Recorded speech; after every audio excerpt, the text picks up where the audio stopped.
ঢাকা থেকে কুমিল্লার রাস্তা 4 লাইন, অনেক বড়। আমাদের আম, ভাঙ্গা থেকে বরিশাল কুয়াকাটা পর্যন্ত এরকমের 4 লাইন বড় রাস্তা দরকার।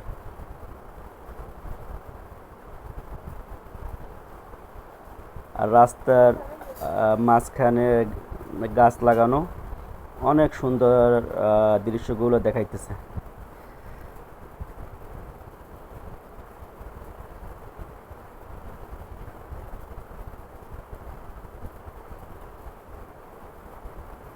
আর এই সব রাস্তায় অনেক বেশি জ্যাম জ্যাম থাকে না, যানজট থাকে না, আর অ্যাক্সিডেন্টও অনেক কম হয়।